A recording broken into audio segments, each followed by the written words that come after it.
여러분 안녕하세요. 부자풍수입니다. 동지란 한 해의 시작을 의미하며 새로운 시작을 알리는 작은 설날이라고 간주하여 동지의 기점으로 내년의 운이 들어오기 시작합니다. 동짓날은 한 해를 마무리하며 다가올 새해를 준비하는 아주 중요한 절기입니다. 2024년의 기운이 사라지고 2025년 새해의 기운이 시작되는 날이기도 합니다. 예로부터 동지에는 팥죽을 먹으며 애군을 쫓고 가족의 건강과 안녕을 기원하는 풍습이 이어져 내려왔습니다. 동지는 24절기 중 22번째 절기입니다. 1년 중에서 낮이 가장 짧고 밤이 가장 긴 날이며 음기가 매우 강한 날입니다. 2024년 동지는 12월 21일 토요일 오후 6시 21분입니다. 그럼 동짓날에 하면 복을 받을 수 있는 5가지에 대해 말씀드리겠습니다. 영상 시작 전에 구독과 좋아요 한 번씩만 눌러주시면 영상 제작에 큰 힘이 됩니다. 첫 번째, 동짓날에는 절대 남들과 말다툼이나 싸움을 하지 않아야 합니다. 동짓날만큼은 더욱더 말과 행동을 조심해야 하며 다투고 큰 소리가 나지 않도록 해야 1년을 망치는 일이 없을 것입니다. 동짓날은 한 해를 마무리하며 다가올 새해를 준비하는 아주 중요한 날입니다. 다가오는 2025년으로 향하는 첫걸음을 내딛는 날입니다. 그러므로 시작하는 날부터 부정이 생기는 행동을 하게 되면 1년 내내 재수가 없을 것입니다. 두 번째, 동짓날에는 집안 대청소를 하면 복을 받을 수 있습니다. 풍수에서 복을 받을 수 있는 첫걸음은 바로 청결함입니다.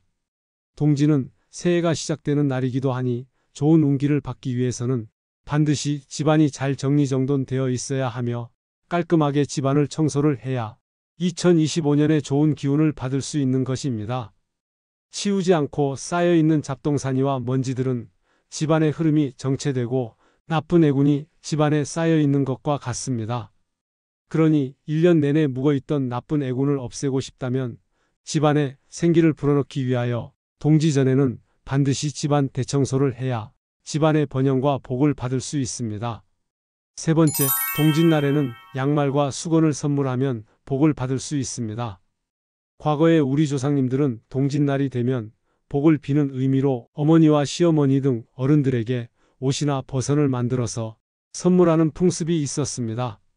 옷을 짓지 못할 형편이라도 복을 받기 위해 반드시 버선은 꼭 지어서 드렸다고 합니다.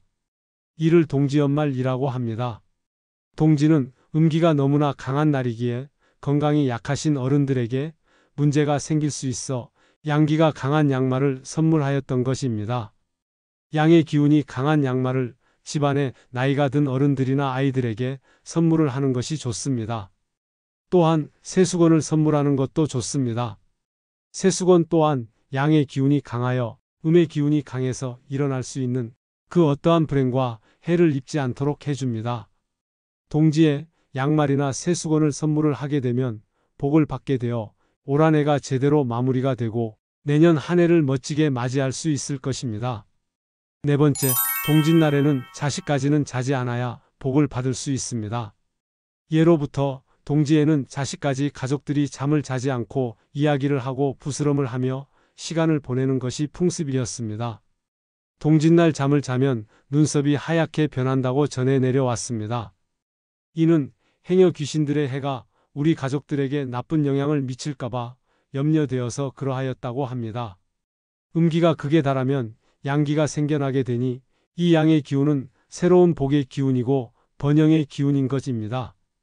양의 기운을 제대로 받게 되면 다가오는 한 해가 최고의 한 해가 될 수 있습니다.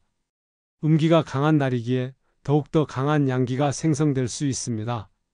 음기가 가장 강해지는 시간이 바로 자시입니다. 밤 11시에서 1시경입니다. 이 시간에 가장 강한 음기를 받으시고 내년 한 해 최고의 양기를 받으시면 좋습니다. 하지만 동짓날 늦게 주무셨다고 다음날 늦잠을 자면 절대 안 됩니다. 동지가 넘어서고 새롭게 시작되는 날은 1년의 양기가 처음 시작되는 아주 중요한 날입니다. 무엇이든 시작과 첫 기운이 중요합니다. 이날의 기운이 1년의 기운을 좌우하는 것입니다.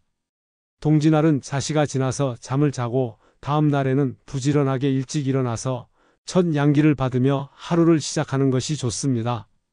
5번째, 동짓날에는 팥죽을 먹으면 복을 받을 수 있습니다. 신라시대 때부터 임금님들도 사용하던 비방법이었으며 예로부터 우리 선조들은 경사스러운 일이 있을 때나 재앙이 들었을 때도 팥으로 만든 음식들, 팥죽이나 팥을 넣은 밥, 팥떡을 해서 먹거나 부정한 장소에 팥을 뿌리는 풍습이 있었습니다. 요즘 현대시대에도 이러한 풍습이 이어져 내려오고 있습니다. 이처럼 팥이 들어가는 음식은 소원을 이루어주고 나쁜 애군을 소멸시켜줍니다. 그 사실의 여부를 떠나 팥이 지닌 여러 가지 효능으로 보아 건강에도 무척 좋다고 알려져 있습니다. 팥은 귀신들이 싫어하는 붉은색이며 양의 기운이 가득하여 음의 기운을 물리쳐서 나쁜 애군을 쫓아내고 나쁜 기운을 막는 액막이 역할을 하고 있습니다. 동지가 음력으로 11월 1일부터 10일에 들면 애동지라 하고 음력 11일부터 20일에 들면 중동지라 하며 음력 21일부터 말일까지 들면 노동지라고 합니다.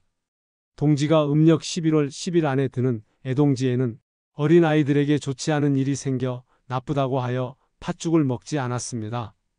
애동지에는 팥죽 대신 팥시루떡을 먹고 중동지에는 팥죽이나 팥떡을 먹으면 되고 노동지에는 팥죽을 드시면 됩니다. 이번 해의 동지는 음력 11월 21일이므로 노동지로서 팥죽을 해서 드시면 좋다 할 수 있습니다. 올해 동지는 양력 12월 21일 토요일 오후 6시 21분이 지나서 팥죽을 드시면 됩니다. 만약 팥죽을 드시지 못한다면 팥으로 만든 떡이나 팥이 들어있는 빵이라도 드셔야 좋습니다. 그리고 새해에 더욱더 좋은 기운과 재물운을 얻고 싶다면 동짓날에 팥으로 하는 비방법이 있습니다. 동짓날 주방을 관장하는 조왕신이 계신 주방에 팥시루떡이나 팥죽을 올려놓고 간단히 기도하시면 됩니다. 새해에는 우리 가정 무탈하게 걱정 없이 살 수 있도록 나쁜 애군 액살 소멸시켜주시고 금전 재물 재수 간절히 기원합니다. 라고 새해 소망을 담아 잠시 기도한다면 카택신과 조왕신이 음식을 대접해줘서 예쁘고 기특하게 봐주어서 우리의 소원을 반드시 들어주실 것입니다. 또한 동짓날에 팥과 물을 넣고 30분 이상 김이 많이 날 정도로 끓여준 다음 종이컵에 팥물을 같이 담아 우리 집 방마다 종이컵을 하나씩 놓고 집안 현관 앞에도 놓아두었다가 다음날 버리시면 집안의 애군이 소멸되어 나쁜 기운을 정화시켜 가정의 안정과 번영을 찾을 수 있습니다. 이렇게 동짓날에 하면 복을 받는 것들에 대해 알아보았습니다. 오늘 영상이 도움이 되셨다면 구독과 좋아요, 공유 부탁드리겠습니다. 여러분 모두 부자 되세요.